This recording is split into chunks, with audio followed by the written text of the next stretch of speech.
So the levels at the moment, you start from obviously your recreational football where you work on you're basically starting out. This is from ground level 0, just working your way up the footballing ladder, I suppose, where you have local clubs or grassroots teams around you, and you just join, and not necessarily just joining with the intention of playing academy straight away. This is more of, okay, let's just put my child into an environment where they're looking to progress and develop. Let's just see how it goes. So this will probably take around a couple maybe a year to 2 years, I would say, just to sort of evaluate how you find it personally, um, your child finds it, because ultimately it is not only your child involved, it is also you as well.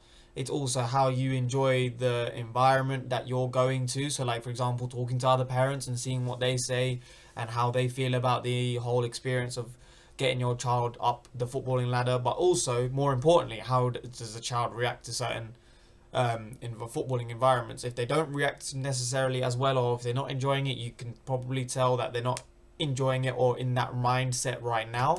But for future years, they could probably get into it. So step one is obviously finding a local team in and around your area. Let's say, for example, you live in Croydon. Let's say search up local grassroots team in Croydon, and you can just go through a whole list. You don't have to join them straight away. You can go on a couple trials, couple sessions, you see how you find it, and then you can go from there. And then once you find a grassroots team, that's where you kind of give your commitment to the grassroots football club. And this is mainly for players that are, obviously, if you're having fun, you can obviously join a team that is not as competitive, or they just do it just for fun, just for games and practice. But you can also join a football club that is also looking to be competitive. So they're using social media, for example.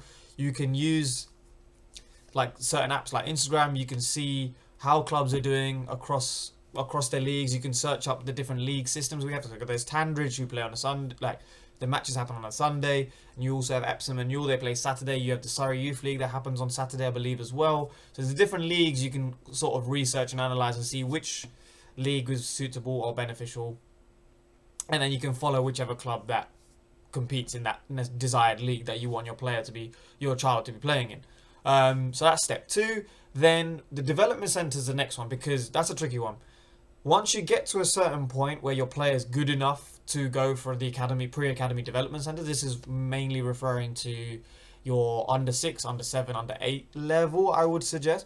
That's where other clubs are looking at you and go, okay, I think this player's good enough. Let's invite you down to a development centre and have you train for a certain number of weeks, let's say 4 to 6 weeks, and they will judge and decide whether it's worth giving an opportunity to play at the main training ground, having actual academy coaches have a look at you.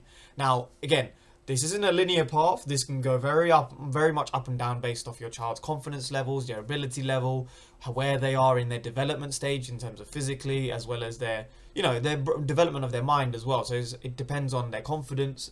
So there's a lot of factors that have to align before you get to the point of, your child entering the development centre stage. It's not to say it's not doable, but it is there. But it's, again, like we said, it's a long process where you do have to follow what coaches are advising you to do as well. And I think this is the point where a lot of players are trying to move from here to this point. This is probably the hardest jump to make. So because once you're in there and you're doing the things that got you there in the first place, like your one-to-ones, that could really help your development. These development centres around grassroots football clubs, there's not a lot of them, but if you can find a couple, they are very good. But that jump from development centre to pre-academy and being signed is a complete different ball game to where you are here. This is essentially level. So this is your level 0, this is your level 1, this is your level 2, then your level 3. This is where it gets very, very, very, very tight, because from here to here is even more of a big jump. So a lot of things are demanded from this jump to this jump. So on a weekend, you have to make sure your players are committed, and also your child is committed, and you are committed as well. It does take a lot out of you as a parent, but also for your child, it does take a lot in terms of the travelling between games, committing to certain training sessions and keeping up those are during a school week, because it's not very easy. But it's exactly what you would be looking for, if it's something that not only are you passionate about, but also your child is passionate as well. Um, or if your child is only passionate about it and you're looking to give them as much support as you would like to give them to, then this is the best pathway to go about it. So this is the traditional pathway, I would say. Then you've got your pre-academy, where you've made the promotion from the development center of academies into here. You get invited, and it's very much more structured. And then obviously you get assigned as well. So, and that's the obviously end goal for you guys if you're looking for that academy pathway.